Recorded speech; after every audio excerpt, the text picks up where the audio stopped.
How do the tariffs with China affect everyday resellers like you and I? Now, I don't pretend to have the answers to this question, but I'm hoping to explore the issue on the other side. So, without any further ado, let's go. The following program contains disturbing materials that may not be suitable for some resellers. Viewer discretion is advised. Now, the issue of tariffs is a very complicated one and one that I don't really pretend to have the answer to. I'm not even going to try to tell you I know what I'm talking about. But I have done some research on this topic. I do know kind of how things work with receiving merchandise and what is actually tariffed. So right now, unless you've been hiding under a rock, you should know that the U.S. has a 145% tariff on most Chinese goods, not all, and China has a reciprocal tariff of 125%. I'm not going to get into how we got here. You want that? That's not this video. But it's more in line of how does this affect everyday resellers? Now, if you think in terms of the 145% tariff that's been placed on Chinese goods, most of the stuff that us resellers sell, unless you're handcrafting this or getting stuff from other countries, are going to be affected by this tariff. Now, we haven't really seen it yet because it's just so recent. The 2nd of April is when this was started, and it's going to take a little time for the impact to show up here in the United States. The ongoing tariff war is also severely impacting China's foreign trade industry, leading to significant drops in orders. Foreign trade companies in Guangdong, Jiangsu, and other provinces have stopped placing orders with factories, forcing some workers to take unpaid leave or face layoffs. As the storm continues, many predict that this economic struggle between the U.S. and China will not end quickly. Many factories in China have shut down. There's nothing, they have no orders to fill. Um, you have orders that have been filled, and some of those those ships are returning back to port. Um, and really, I think it's going to be a supply chain issues, but also for the goods that are coming in being tariffed at 145%. Now remember, it's not being tariffed on the retail price. So it's like if the $100 pair of shoes that you're used to paying that's made in China is not just going to be $245. That's not how it necessarily works. It's not 145% over the retail price, but it is 145% over the invoiced price. So the exporter will have all that information laid out on a manifest, per se, on an invoice, and it's going to have the breakdown of the value of the goods that's being shipped. And that's where the 145% is being slapped on to that amount. Now, that will drive up the prices, don't get me wrong. And that's why I'm concerned. I'm concerned because we're going to, as resellers, be affected. And I think it's going to affect resellers in a positive way, short term, like 3, 4, 5, 6 months. And again, I'm just guessing. I'm throwing it out there. I'm throwing it up in the air and seeing how the wind blows on this one.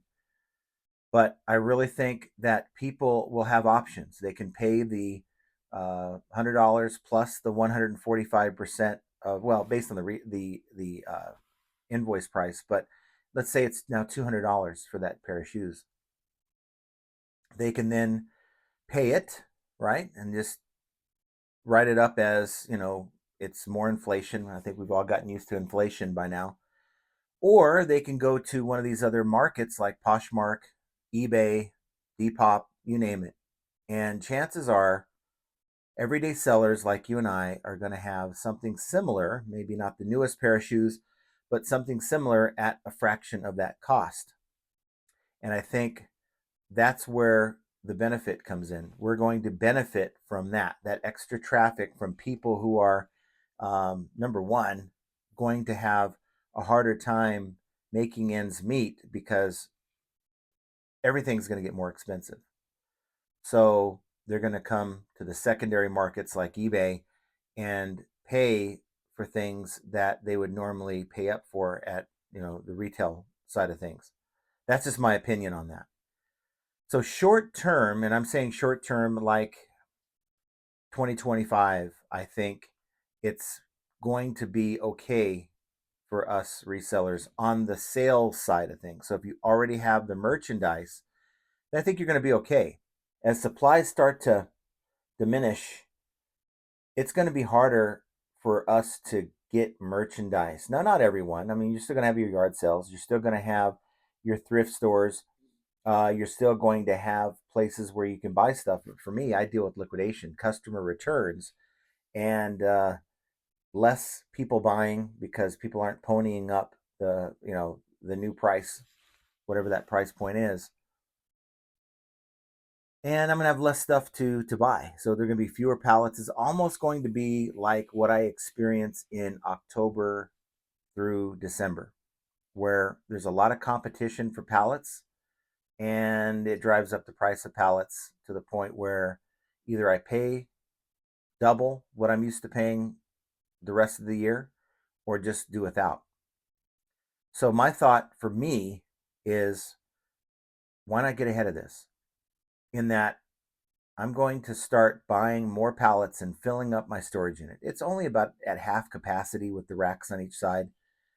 If I have to just cram it, then I just cram it. I don't have anything in there that is up for sale. It's all in storage mode, so that, if things are becoming harder to come by, I don't have to go to plan C, which is like the yard sale. Plan C would also be sort of yard sales and thrift stores for me. And there's always that option, and maybe that's a good place to start. If you're having a hard time finding merchandise as a result of this and the fact that people need money, maybe people are going to be more willing to sell stuff that they're not using. What's the demand going to look like for the things that currently have demand right now? Or should you pivot to need only items and get away from want items? I've talked about this for many years. I did not know it was going to come down to something like this. Um, what happens, guys? We just got through recording the Profit Playbook podcast, and we did talk about this very briefly, but I just think it's one of those things where nobody really knows. Nobody really knows. I'm kind of up in the air. It's not something I'm going to lose sleep over. I'm going to pivot my business, though. I'm going to try to get ahead of this. The last thing I want is, come summertime, I can't find anything. Yard sales dry up in the summertime out here in Vegas because it's 120 degrees and nobody has time for all that. I don't want to get caught off guard. Now, how will a supply shortage affect your business? Or do you rely solely on yard sales and thrift stores? Maybe fewer people would be donating that item to a thrift store. Um, maybe it doesn't change. I don't know. Maybe you have more yard sales because people are trying to get money. They can't afford things anymore. I just don't know what it's going to look like. And it may look like nothing. Nothing might happen. It may be a nothing burger where we're rarely impacted, maybe on some of the things that you buy, like televisions and refrigerators and things like that, will be more impacted. But I just don't know. I mean, to the point where I was going to wait until Black Friday this year to replace my garage television. It's kind of on the fritz. It works half the time, half the time it doesn't. So I went on to Best Buy. I found a 43-inch TV, QLED TV that has all the smart TV features and everything for $200. So I picked that up, and I'm not going to wait to see what happens. So, and that would be my advice for myself. If there's anything non-reseller related that I do in response to these tariffs, is because these Chinese manufacturers, they do have warehouses in the United States. So right now you shouldn't see a shortage of goods, but as time goes on, you're going to see a shortage, and that's only going to drive up demand, and demand drives up the price. So for myself, if there's anything that I need, or envision that I will need this year, I'm going to go out and get it now versus wait till later. And maybe that's the wrong strategy, but that's the way I'm looking at it. And I'm looking at it with the same idea when it comes to sourcing.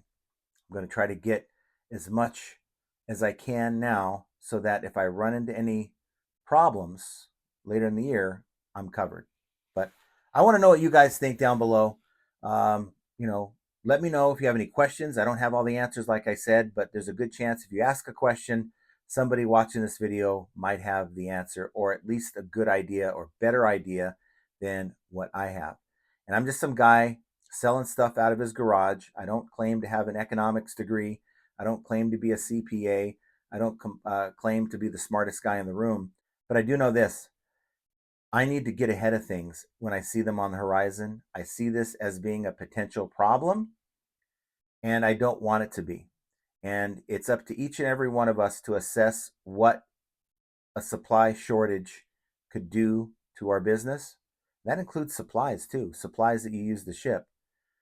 So it's up to each and every one of us to figure that out. We're all running our own business. We're all running them differently. But yet, that's yet another example of how flipping ain't easy. And I'm going to get outside to cook my ribs. I got some ribs on. They're going to be pretty good, as you can see here. And I want you guys to hang out with us tomorrow on Friday's video, or live stream, that is. We're going to have a special guest with us. You don't want to miss it. 3 p.m. Pacific time, 6 p.m. Eastern. And until the next time, have an excellent rest of your day. Take care.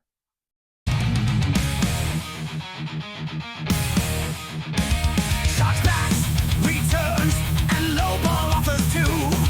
Zero takedowns, they're a pain, what can we do? High selling fees, bad buys, and rude buyers galore. Flipping ain't easy, but we keep coming back for more. All resellers are gonna make mistakes. Learn from them and you'll have what it takes. In the world of reselling, we're your guide. With flipping ain't easy by your side. Sourcing great items is the key to success. Subscribe to the channel and stand above the rest. Focus on the thing that is within your control. Hang with flipping ain't easy. Let's roll!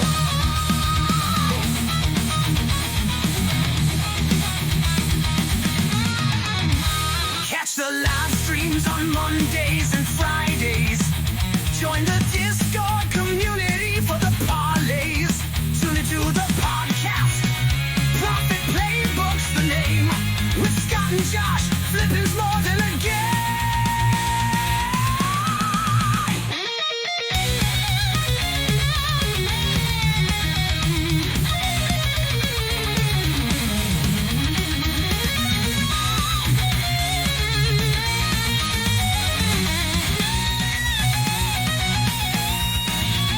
All resellers are gonna make mistakes. Learn from them and you'll have what it takes.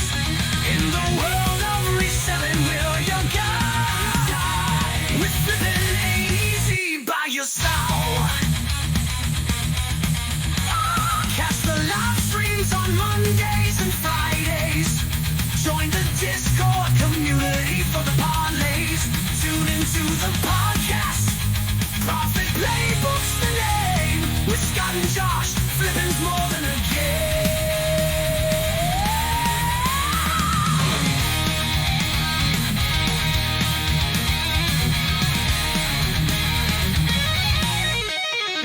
Catch the live streams on Mondays and Fridays. Join the Discord.